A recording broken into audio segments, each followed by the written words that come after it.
26절에서 39절 보겠습니다.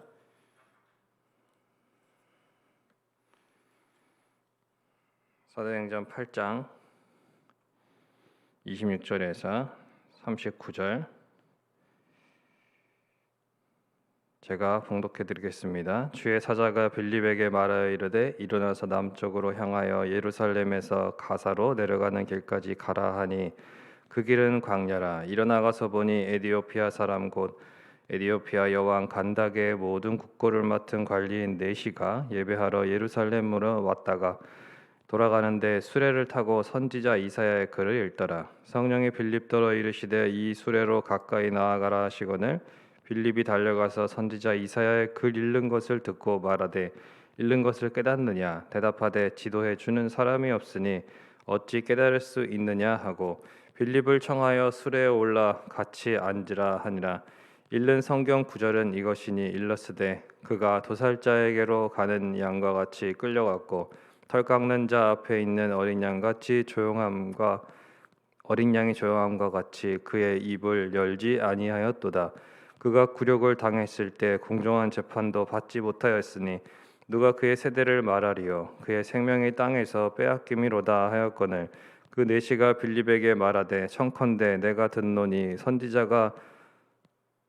묻노니 선지자가 이 말한 것이 누구를 가리킴이냐 자기를 가리킴이냐 타인을 가리킴이냐. 빌립이 입을 열어 이 글에서 시작하여 예수를 가르쳐 복음을 전하니 길 가다가 물 있는 곳에 이르러 그 네시가 말하되 보라 물이 있으니 내가 세례를 받음에 무슨 거리낌이 있느냐. 이에 명하여 수레를 멈추고 빌립과 네시가 둘 다 물에 내려가 빌립이 세례를 베풀고 둘이 물에서 올라올새 주의 영이 빌립을 이끌어 간지라. 네시는 기쁘게 길을 가므로 그를 다시 보지 못하니라. 아멘.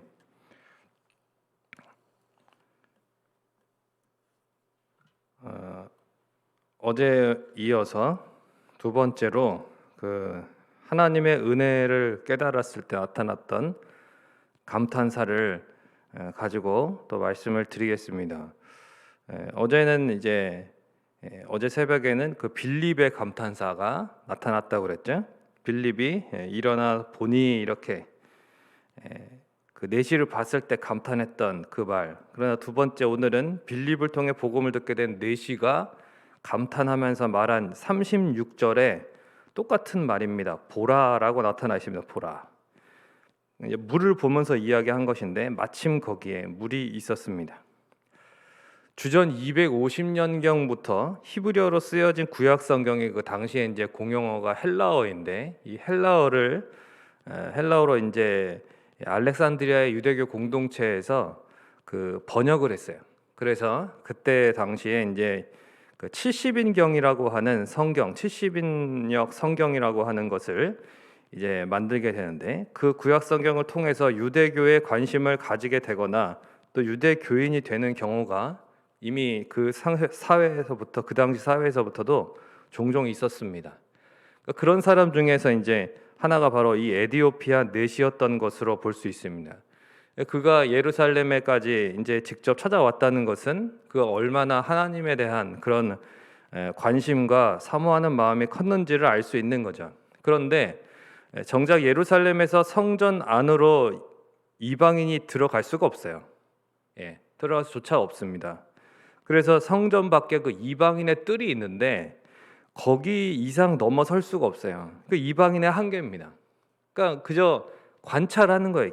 이렇게 이제 어떻게 하나 이렇게 그 안에서 구약 성경을 통해서 알게 된 하나님과 어떤 제사나 절기나 이런 것들을 온전히 이해할 수가 없는 것입니다. 아무 소득 없이 그저 텅 빈 마음으로 물론 박물관에서 마치 그런 모습을 본 것 같은 그런 느낌이겠지만 제대로 그 뜻을 알 수가 없는 것이죠. 고향으로 돌아가는 길에 그의 마음이 어떠했겠습니까?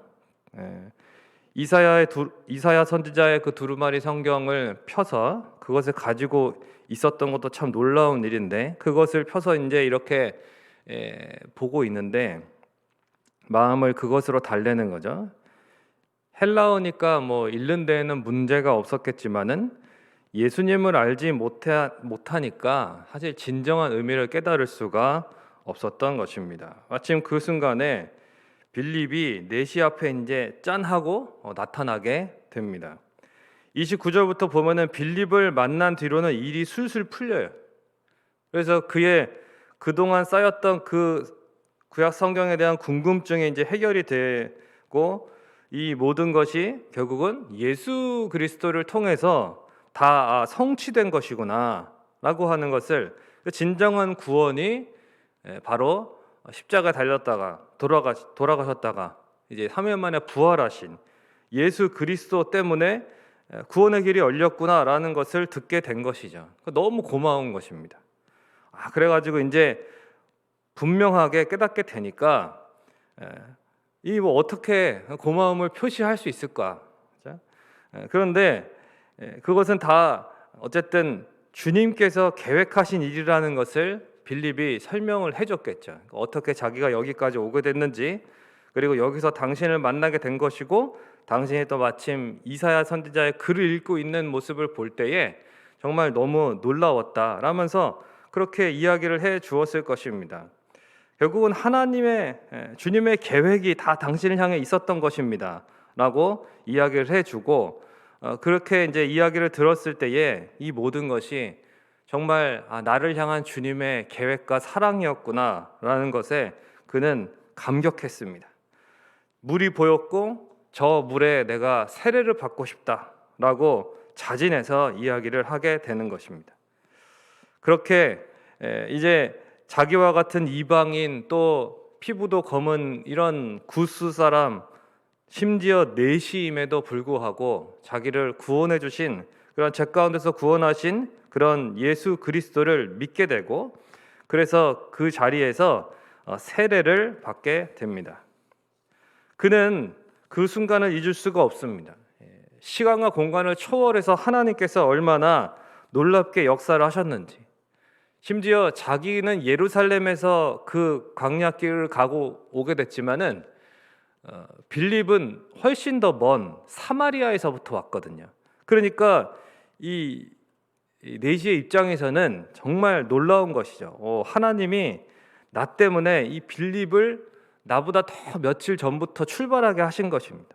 빌립은 걸어서 와야 되니까 훨씬 한 이틀이나 이렇게 훨씬 전부터 출발을 해서 나를 위해서 여기까지 오게 하셨다는 것은 정말 저 빌립을 통한 하나님의 살아계심을 분명하게 이 내시가 보게 된 것이죠. 참 그런 하나하나 것들이, 그러니까 은혜의 눈이 열리면 그러니까 지나온 모든 순간들, 하나님이 나에게 하신 모든 일들이 다 감사고 정말 감격이고 기쁨이 되는 것입니다. 어저께 이제 저한테 소개해드렸던 그 무당이었다가 구원받은 그 이제 성도님은 지금도 이제 복음을 전하는 삶을 살고 계신데, 그분이 이제 구원받고 나서 이제 여차여차해서 그분이 이제 그 콜링갓을 전화했을 때 그때 그 이끌었던 그 목사님이 누구냐면은, 그 전화를 받고 상담해 주신 목사님이 이제 브라이언 박 목사님이라고 하는 분이 있는데, 그 분이 그 프로그램을 이제 진행하거든요. 근데 그분이 이제 부산의 한 교회에 이렇게 그 성도가 이제 부산에 사는데, 부산의 한 교회에 집회를 하러 온다는 얘기를 듣게 되는 것입니다. 그래서 그 부산에서 자기가 어떤 교회를 다녀야 되나 잘 못 정하고 있을 때에 그 집회를 하러 그분이 온다는 것을 듣고 그 교회에 이제 부산의 한 교회에 가서 이렇게 만나게 되죠. 그러니까 두 번째 이제 만나는 것입니다. 거기에 가서 집회를 하는데 갑자기 뒤에서 누가 이렇게 다 끌어안더래요. 끌어안으면서 그 이름을 부르면서 너 어떻게 여기 왔어? 이러면서 이렇게 다 끌어안는 거예요. 알고 봤더니 세상에 자기 사촌 언니가 그 교회를 다니고 있더래요. 그러니까 그 언니를 여기 교회에서 만날 사람이 아닌데, 그 언니가 그러니까 자기네 집안이 이제 무속인 집안이라고 그랬잖아요. 근데 이제 어머니의 그 언니, 이모죠, 이모. 근데 그 이모네 집안도 아주 뭐 골수 불교 집안이래요. 그런데 그런 불교 집안인데 거기에 이제 그 사촌 언니는 한 5, 6년 전부터 그 교회를 다니고 있었다는 거예요. 전도가 돼서 그 언니도 구원 받아가지고. 그러니까 그 교회에서 그 언니를 만나서 그 언니가 자기를 뒤에서 다 끌어왔는데 정말 뭐 깜짝 놀란 거죠. 그러면서 얘기를 들어보니까 다 이게 하나님께서 나를 내가 교회를 못 정하고 있으니까 이 교회에 나를 결국은 정하게 되고 이제 교회를 다니게 해주시려고 이렇게 다 언니를 미리 여기 보내가지고 다 예비하셨구나. 자기가 마음을 못 정했는데 그 브라이언 박 목사님이 거기에 집회를 온 것도 그렇고 자기가 이 교회에서 사촌 언니를 만난 것도 그렇고 정말 하나하나가 너무너무 놀랍더라는 거예요. 그러니까 지나고 보면은 다 모든 것이 하나님의 은혜 아니겠습니까? 뭐 저와 여러분도 정말 예수님 믿고 여기까지 살아온 거 돌이켜 보면 뭐 밤새 이야기해도 끝이 없죠. 네. 우리 같은 인생을 하나님께서 이 세상에 존재하게 하시고 정말 많은 사건과 그런 만남들, 사람들을 통해서 우리를 여기까지 이르게 하신 이러한 은혜, 구원의 섭리를 우리가 생각할 때에 정말 놀랍고 감탄스러운 것입니다. 그래서 오늘 말씀의 제목이 어제에 이어서 감탄스러운 복음입니다. 감탄스러운 복음. 정말 복음은 감탄스러운 그러한 복음입니다. 살아계신 우리 하나님 아버지가 얼마나 위대하시고 얼마나 놀랍고 그런 좋은 분이신지 여러분 항상 고백하고 은혜의 눈으로 세상을 바라보면서 살아가시기를 주님의 이름으로 부탁을 드립니다. 이렇게 귀하신 주님께서 우리와 늘 동행해주고 계십니다. 앞서 행하셨고 또 지금도 모든 것을 여호와의 이르로 예비하고 계시고 늘 우리와 함께하여 주십니다. 당장은 답답하고 이거 뭐 시간만 가는 거 아닌가 허송세월하는 것처럼 느껴질지라도 그렇지 않습니다. 다 합력하여 선을 이룰 수 있도록 섭리하고 계심을 믿음으로 살아가시기를 바랍니다. 말씀을 맺겠습니다. 4시의 답답한 마음을 빌립을 통해서 시원하게 해 주셨습니다. 텅 빈 광야의 길을 가장 복된 길이 되게 하여 주셨습니다. 그러한 주님께서 저와 여러분의 주님이심을 믿으시기를 바랍니다.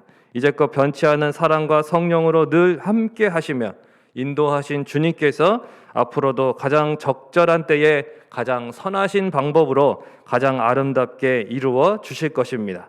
이것을 믿음으로 올 한 해도 잘 마무리하시고 또한 주님의 은혜 가운데 감사하시고 새해를 또 믿음으로 또 소망으로 시작하는 그러한 저와 여러분이 되시기를 주님의 이름으로 축원을 드립니다.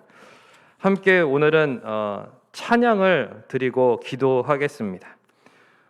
예수 인도하셨네 이 찬양을 드리도록 하겠습니다. 내 인생 여정 끝내어 강 건너 언덕 이를 때 하늘을 향해 말하리 예수 인도하셨네 매일 발걸음마다 예수 인도하셨네 나의 무거운 죄짐을 모두 벗고 하는 말 예수 인도하셨네 이같이 바뀔 인생을 허덕이면서 갈 때에 시험과 환난 많으나 예수 인도하셨네 매일 발걸음마다 예수 인도하셨네